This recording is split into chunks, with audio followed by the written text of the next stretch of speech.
বলা যায়। আবার অনেকে বলে যে এখানে নাকি জিনেরা নামাজ পড়ে, এটা কি সত্য? এটা শুধু জিনে নামাজ পড়ে, তাই না? বর্তমানে যে উস্তাদ জি আছে, হ্যাঁ। সে প্রায় 50 বছর ধরে সে মাঝে মাঝে বলে এই বলা। প্রায় 350 বছরের একটি প্রাচীন মসজিদ, ভূমি থেকে সিঁড়ি উঠে গেছে মসজিদের বিধি পর্যন্ত। এই মসজিদে নাকি জিনেরা নামাজ পড়ে। অনেকে বলে থাকেন এই মসজিদের নিচেই রয়েছে নাকি গুপ্তধন।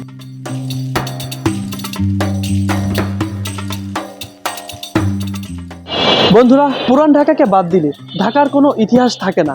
আজকে আমি এসেছি পুরান ঢাকার খান মোহাম্মদ মৃধা মসজিদে আপনাদের দেখানোর জন্য। অনেকে বলে থাকেন এই মসজিদের নিচেই নাকি আছে গুপ্তধন। আসলে সত্যটা কতটুকু? এই মসজিদেই নাকি জিনেরা নামাজ পড়ে। আসলে আজকের ভিডিওতে থাকছে এই পুরান ঢাকার মৃধা মসজিদের ইতিহাস। তো আমি শেখ হাসিব আজকে দাঁড়িয়ে আছি খান মোহাম্মদ মৃধা মসজিদে। প্রায় 350 বছরেরও পুরনো এই মসজিদের ইতিহাস আমি আজকে আপনাদের মাঝে তুলে ধরার চেষ্টা করবো প্রিয় বন্ধুরা। এই মসজিদটি নির্মিত হয় 1704 থেকে 1705 সালের দিকে মুঘল সম্রাট আওরঙ্গজেবের শাসন আমলে। তখন ঢাকায় মুঘল সুবেদার বা গভর্নর ছিলেন খান মোহাম্মদ মৃধা। ছিলেন একজন এই অঞ্চলের উচ্চ পদস্থ অফিসার বা সেনা কমান্ডার। এই খান মোহাম্মদ মৃধাই এই মসজিদটি নির্মাণ করিয়েছিলেন। এই মসজিদটি পুরান ঢাকার লালবাগে লালবাগ কেল্লার পাশেই অবস্থিত। এটি একটি উচ্চ চত্বরের উপর নির্মিত, যাতে বন্যার পানি মসজিদে না ঢোকে। এটি মুঘল স্থাপত্যর অন্যান্য নিদর্শন, যেখানে ডোম, মিনার এবং আয়তনকার নকশা লক্ষ্য করা যায়।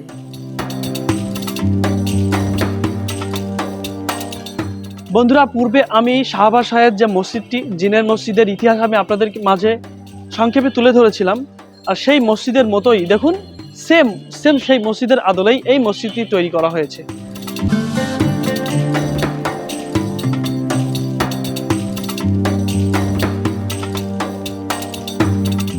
বন্ধুরা, এই মসজিদের নিচের এই যে কক্ষগুলো দেখছেন, ইতিহাসবিদদের মতে এই কক্ষগুলো হয়তো ছাত্রাবাস হিসেবে ব্যবহার করা হতো, যেহেতু মসজিদ সংলগ্ন মাদ্রাসা ছিল। আবার কেউ কেউ মনে করেন আশ্রয়স্থল বা সামরিক সংরক্ষণাগার হিসেবেও ব্যবহার হতে পারে। তৎকালীন মুঘল আমলে বহু মসজিদের নিচে এমন কক্ষ সৈন্যদের থাকার জায়গা বা অস্ত্র মজুত করার জায়গা কিংবা প্রতিরক্ষা কৌশলগত স্থান হিসেবে ব্যবহার হতো। তবে সরাসরি সৈন্যরা এখানেই থাকতো তার কোনো পাকা প্রমাণ নেই, কিন্তু স্থাপত্য ও কাঠামো অনুযায়ী সম্ভাবনা আছে যে এটা আংশিক মিলিটারি ইউজ এর জন্য বানানো হয়েছিল।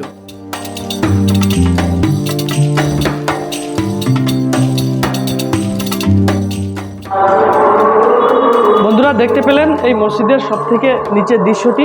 আর এই ভাই আমাকে হেল্প করলো দেখার জন্য। আচ্ছা, বলা হয় এই মসজিদে নাকি গুপ্তধন আছে নিচে, আসলে কি সত্য এগুলা? আমি সঠিক বলতে পারবো না, ব্লক মুখে বলা যায়। আবার অনেকে বলে যে এখানে নাকি জিনেরা নামাজ পড়ে, এটা কি সত্য? এটা শুধু জিনে নামাজ পড়ে, তাই না? বর্তমানে যে উস্তাদ জি আছে, হ্যাঁ। সে প্রায় 50 বছর ধরে সে মাঝে মাঝে বলে এই বলার কথা শুনি। আচ্ছা, ঠিক আছে। দেখতেই পাচ্ছেন বন্ধুরা, এখানে নাকি জিনেরা নামাজ পড়ে। জিন জাতি আছে এটা আমাদের কোরআনেও বর্ণিত হয়েছেন। মানুষ সৃষ্টির পূর্বে আল্লাহ তাআলা জিনকে সৃষ্টি করেছেন, এটা আমরা সবাই জানি। তো দেখতেই পাচ্ছেন এর নিচে কত সুন্দর করে তারা এই মসজিদটি নির্মাণ করেছিলেন বন্ধুরা।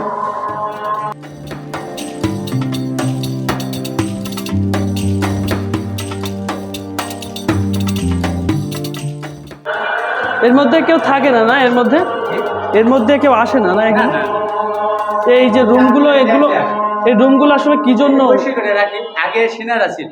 সেনারা ছিল? হ্যাঁ, যখন এই যে পুরা এটা চালু ছিল, সেখানে ছিল, তখন তার ছোট ভাই যে আনন্দ সাথে নামাজ পড়তো। তাহলে খান মোহাম্মদ মৃধা উনিও তো একজন সেনা ছিল, আমি যতটুকু জানি। মৃধা মসজিদ, হ্যাঁ, মসজিদ, কিন্তু যে নির্মাণ করেছিল ওনার নামও তো খান মোহাম্মদ মৃধা, ওনার নাম। তো উনিও নাকি একজন সেনা ছিল, আমি যতটুকু জানি। কি স্থাপত্য শৈলী বন্ধুরা, দেখতেই পাচ্ছেন।